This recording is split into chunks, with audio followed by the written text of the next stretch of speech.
Hello दोस्तों, welcome back to my channel. मैं थोल्ला भाई पीके में आपका स्वागत है। तो दोस्तों, आज का जो आपका टॉपिक है वो है कैसे प्राप्त करोगे कि लगभग 6-7 प्रश्न मैं आज फिर से बताने वाला हूं। और ये सारे प्रश्न पेपर में रिपीट हुए प्रश्न हैं।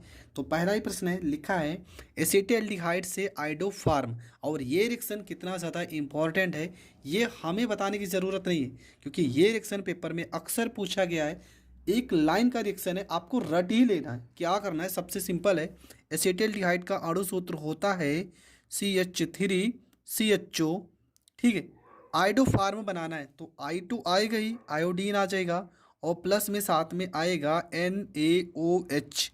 ठीक ठीक है। अब होगा क्या, देखो यहाँ पे देखो I2 आया ना। I2 अगर आया है तो यहाँ पर हमने कहा है कि आपको 3 से गुणा करना है, यहाँ पे 4 से गुणा करना है। बन जाएगा CHI3, बन गया आपका आइडोफार्म बन गया। प्लस में क्या क्या और बनेगा, देखो यहाँ पे आई कितना है, 6 है ना, यहाँ पे 3 हो गया, और 3Na, ये आपका सोडियम के साथ आ जाएगा। बचा क्या है, अभी बचा है HCOONA, ये आपका बचा है, और प्लस में 3H2O भी आपका बचा है।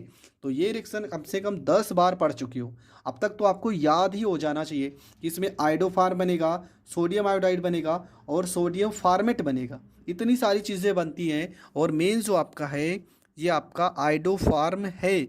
और ये रिएक्शन आपको हर हाल में आना चाहिए, और ये रिएक्शन पेपर में बहुत बार आया हुआ भी है। तो ये रिएक्शन आपका हो गया कंप्लीट। अगला जो रिएक्शन है, क्या लिखा है इसमें, लिखा है कि एसीटोन से क्लोरीटोन बनाना है। तो एसीटोन का फार्मूला क्या होता है, CH3, यहाँ पे C, यहाँ पे CH3। ठीक है, CH3 और डबल बॉन्ड O, किसके साथ क्रिया करानी है, क्लोरीटोन मतलब क्लोरोफार्म के साथ CHCl3 के साथ हमें क्रिया कराना है।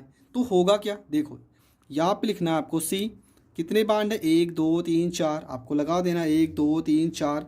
यहाँ पे क्या CH3, यहाँ पे क्या CH3, यहाँ पे O के साथ क्या H, तो यहाँ पे OH। बचा क्या CCl3 बन गया आपका क्लोरीटोन, बन गया आपका क्लोरीटोन। हो गया रिएक्शन कंप्लीट, तो आपका बन गया क्लोरीटोन। तो ये रिएक्शन भी आपका हो गया कंप्लीट। अगला जो रिएक्शन है उसको पढ़ते हैं। अगला जो रिएक्शन है, लिखा है आइसोप्रोपिल एल्कोहल से एसीटोन। अब यहाँ पर आइसोप्रोपिल एल्कोहल का अणु सूत्र पता होना चाहिए। क्या होता है, होता है आपका CH3 सिंगल बॉन्ड CH, यहाँ पे CH, और क्या बचा OH। ठीक है, क्या होता है इसका फार्मूला, C3H7OH। ये होता आइसोप्रोपिल एल्कोहल का अणु सूत्र। हमें बनाना एसीटोन, तो क्या करेंगे, इसकी क्रिया कराएंगे नवजात ऑक्सीजन के साथ। अगर नवजात ऑक्सीजन आ गया और कोई ना कोई एल्कोहल लिखा है तो उत्प्रेरक आपको K2Cr2O7 प्लस H2SO4 ही लिखना है। ये आपको पता होना चाहिए। होगा क्या, यहाँ पे CH3 लिखा है तो यहाँ पे लिखेंगे CH3, सिंगल बॉन्ड यहाँ पे C लिखा है, और यहाँ पे CH3 लिखा है, CH3 लिखा है। देखो यहाँ पे CH3 सिंगल बॉन्ड C, यहाँ पे CH3, और क्या है यहाँ पे देखो डबल बॉन्ड के साथ हम लगा देंगे O। ये आपका क्या बन गया, ये आपका बन गया एसीटोन। क्या होता है फार्मूला, CH3COCH3। देखो यहाँ पे लिखा है ना, एसीटोन ही तो लिखा है। अब देखेंगे क्या क्या बचा है। यहाँ पे आपका CH3 है, CH3 है, CH3 CH3, यहाँ पे C, यहाँ पे O, ये OH बचा है ना, OH तो बचा है, प्लस में H2O आपका हो जाएगा अलग। देखो बहुत ही सरल रिएक्शन है, आपको सिर्फ प्रैक्टिस करनी है। ये सारे रिएक्शन आप पहले ही पढ़ चुके हो, और पहले ही पढ़ चुकी हो तो ये सारे रिएक्शन आपको आने चाहिए। जैसे आप प्रश्न देखो आपको सॉल्व कर ही लेना है, कोई भी रिएक्शन आपको छोड़ना नहीं है। मैं इतना दावे के साथ कह रहा हूँ, अगर आपने पूरी वीडियो पढ़ी है ना तो पूरी किताब से कहीं से भी क्वेश्चन आ जाए आप ज़रूर सॉल्व करके आ जाओगे। अगला रिएक्शन है, और ये तो बहुत ज़्यादा इंपॉर्टेंट है, लिखा है फार्मेल्डिहाइड से यूरोट्रोपिन। फार्मेल्डिहाइड से यूरोट्रोपिन क्या होता है फार्मूला, HCHO। फार्मेल्डिहाइड का फार्मूला ये होता है। इसको हम कैसे लिख सकते हैं, इसको हम लिखेंगे CH2 और यहाँ पे H, क्या होता है HCHO। तो यहाँ पे CH2 हो गया और यहाँ पर हो गया O हो गया।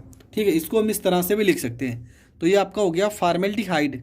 इसकी क्रिया कराएंगे हम अमोनिया के साथ NH3 के साथ, तो होगा क्या, देखो बनता है आपका CH2, यहाँ पे पूरा ब्रैकेट बंद, यहाँ पे 6 और यहाँ पे N, यहाँ पे 4। CH2 कितने होने चाहिए 6, जबकि यहाँ पे CH2 अकेला है ना, तो 6 से गुणा करना पड़ेगा।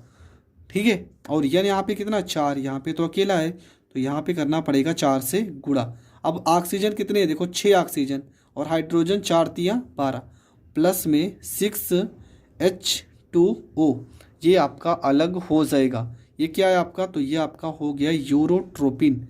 बहुत ज़्यादा इम्पॉर्टेंट रिएक्शन है, हर हाल में आपको आना चाहिए ये रिएक्शन। ठीक है, क्या करना है, फॉर्मेल्डिहाइड को हमने इस तरह से लिखा है, तो आप कन्फ्यूज मत होना कि ये क्या लिख दिए। देखो H कितने 2 हैं तो 2 हैं, C है तो C है, O है तो O है। इस तरह से लिखने से फ़ायदा ये हुआ कि CH2 है, यहाँ पे CH2 कितना होना चाहिए 6 होना चाहिए, तो 6 से गुणा कर दो। N कितना होना चाहिए 4, तो 4 से गुणा कर दो। बस कितना सिंपल है, आपको सोचना नहीं है कि किससे गुणा करना है किससे भाग करना है। अगर आपको यूरोट्रोपिन का अणु सूत्र पता है ना, तो आप डायरेक्ट इसे कर सकते हो।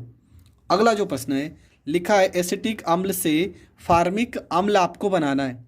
क्या बनाना है, एसिटिक अम्ल से फार्मिक अम्ल, तो क्या होता है अणु सूत्र देखेंगे, CH3 यहाँ पे COO यहाँ पे H, और फार्मिक अम्ल का अणु सूत्र होता है HCOO यहाँ पे H।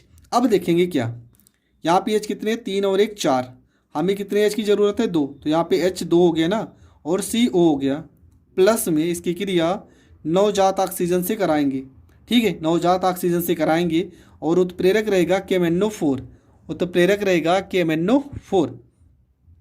अब यहाँ पे देखो H कितने बच्चे हैं 2 और O बचा है, तो प्लस में H2O, ये आपका अलग हो जाएगा, और ये आपका बन गया फार्मिक अम्ल। फार्मिक अम्ल आपका बन गया, तो ये रिएक्शन भी आपका हो गया कंप्लीट। अगला जो रिएक्शन है, लिखा है फिनाइल साइनाइड से बेंजोइक अम्ल। अब आपको फिनाइल साइनाइड का अणु सूत्र पता होना चाहिए। क्या होता है अणु सूत्र, तो देखो इसको अगर हम स्ट्रक्चर के माध्यम से समझेंगे तो कुछ इस तरह से इसका स्ट्रक्चर बन जाएगा। थोड़ा हम रिएक्शन को स्पीड में बता रहे हैं, क्यों, क्योंकि पेपर आपका नज़दीक है, हम चाहते हैं कम समय में ज़्यादा से ज़्यादा रिएक्शन आप पढ़ लीजिए, इसलिए थोड़ा तो स्पीड होना ही चाहिए। ये आपका हो गया फिनाइल, यहाँ पे लगा देंगे अगर CN, तो हो जाएगा फिनाइल साइनाइड। ठीक है, क्या हो गया फिनाइल साइनाइड। इसकी क्रिया कराते हैं जल के साथ। ठीक है, जल के साथ इसकी क्रिया कराएंगे तो बनना चाहिए बेंजोइक अम्ल। क्या होता है इसका स्ट्रक्चर, इसका स्ट्रक्चर कुछ इस तरह से होता है, यहाँ पे COO यहाँ पे H, ये आपका हो गया बेंजोइक अम्ल हो गया। ठीक है, क्या हो गया बेंजोइक अम्ल। अब सोचेंगे यहाँ पे O कितने होने चाहिए 2, पर यहाँ पे तो O अकेला है, तो यहाँ पे करेंगे 2 से गुणा। कितने से गुणा करेंगे 2 से। अब देखेंगे H कितना हो गया, आपके O हो गए 2, C लगाया तो C हो गया, H कितने 2 दूना 4, H यहाँ पर 1 लगा भी 3 H बचे हैं, और एक N बचा है, 3 H बचे हैं, एक H, तो NH3 बहुत सही। यहाँ पर तो बन गया आपका अमोनिया NH3।